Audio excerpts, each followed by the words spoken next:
2,000 ರೂಪಾಯಿ ಕೊಟ್ಟರೆ ನಾವು ಎಲ್ಲಿಂದ ಕೊಡೋಕ್ಕಾಗತ್ತೆ? ಅವರೇ ಕೊಡಬೇಕು, ಇಲ್ಲ ನಾವೆಲ್ಲ ಹೋಗ್ತಾರೆ, ಬಾಡಿಗೆನೂ ಹೋಗಲ್ಲ, ನಮ್ಮ ಬಾಡಿಗೆನೂ ಇಲ್ಲ. ಆಗಲೇ ಈ ಥರ ಚೇಂಜ್ಗಳಿಲ್ಲ, ಏನು ಮಾಡೋಕ್ಕಾಗ್ತಾ ಇಲ್ಲ. 2,000 ರೂಪಾಯಿ ಇಲ್ಲ, ಅವರು 2,000 ರೂಪಾಯಿ ಬಿಟ್ಟು ಹೋಗ್ಬೇಕಿಲ್ಲ, ನಾವು 200 ರೂಪಾಯಿ ಬಿಟ್ಟು ಹೋಗ್ಬೇಕು ಅಷ್ಟೇ. ನಾವು ಇನ್ನೇನು ಮಾಡೋಕ್ಕಾಗತ್ತೆ? ಚೇಂಜ್ ಪ್ರಾಬ್ಲಮ್ ಆಗಿ ನೋಟ್ಗೆ 2,000 ರೂಪಾಯಿ ನೋಟ್ ಕೊಟ್ಟರೆ ಚೇಂಜ್ ಇಲ್ಲ ಇವಾಗ. ಅದರಿಂದ 100 ಸಿಗ್ತಾ ಇಲ್ಲ. 100 ಇರೋದೇ ಖಾಲಿ ಹರಿಸ್ಕೊಂಡು ಹೋಗೋದು. ಅದಕ್ಕೆ ನಮ್ಮ ಬಿಸ್ನೆಸ್ ಫುಲ್ ಡೌನ್ ಆಗಿದೆ. ಗೋಯಾಗ ಲೂಟ್ ಆರ ಮೇಡಮ್, ಸ್ವಲ್ಪ ದಿಕ್ಕದೆ. ಮೋದಿ ಮಾಡಿದ್ದು ಕರೆಕ್ಟ್ ಮಾಡಿದ್ದು, ನಮಗೆ ಸ್ವಲ್ಪ ತೊಂದರೆ ಬರ್ತಾರೆ.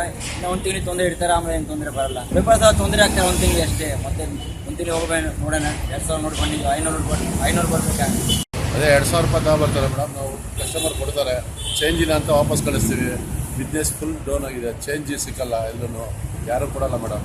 ಫುಲ್ಲು ಡೌನ್ ಆಗಿದೆ ವ್ಯಾಪಾರ, ಇದರಿಂದ ಭಾಳ ಕಷ್ಟ. ನೋಟ್ ಇದು ಕ್ಲೋಸ್ ಆಯಿತಾ, ಇದಕ್ಕೆ ಬೆಲ್ಲ ವ್ಯಾಪಾರಿ ಕ್ಲೋಸ್ ಆಯಿತಾ ಇಲ್ಲ ಕಸ್ಟಮರ್ ಬರ್ತಾರೆ. 2,000 ಚಿಲ್ಲರೆ ಬರೋಲ್ಲ.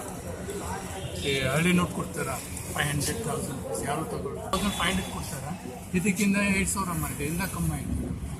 3 ದಿವಸ ಭೂಮಿ ಆಗುತ್ತೆ. 1,000 ರೂಪಾಯಿನೇ ಕೊಡ್ತಾರೆ ಮೇಡಮ್. ನಾವು ಇಲ್ಲಿ ಒಂದು 50 ರೂಪಾಯಿ ಹೋಗ್ತೀವಿ ಬಾಡಿಗೆ, 2,000 ಕೊಡ್ತಾರೆ. ಎಲ್ಲಿಂದ ಚೇಂಜ್ ಕೊಡೋದು? ಕೇಳಿದ್ರೆ ಚೇಂಜ್ ಇಲ್ಲ ಅಂತಂದರೆ ನಾವು ಸುಮ್ಮನೆ ಅಂಗಡಿಗಳೆಲ್ಲ ಹೋದರೆ ಅಂಗಡಿಗಳಲ್ಲೂ ಕೊಡೋಲ್ಲ. 2,000 ರೂಪಾಯಿ ಹಿಂಸೆ ಆಗೋಗಿದೆ ಮೇಡಮ್. ಬಟ್ ಮಾಡಿರೋದು ಒಳ್ಳೆಯದೇ, ಆದರೂ ಸ್ವಲ್ಪ ದಿವಸ ಕಷ್ಟ.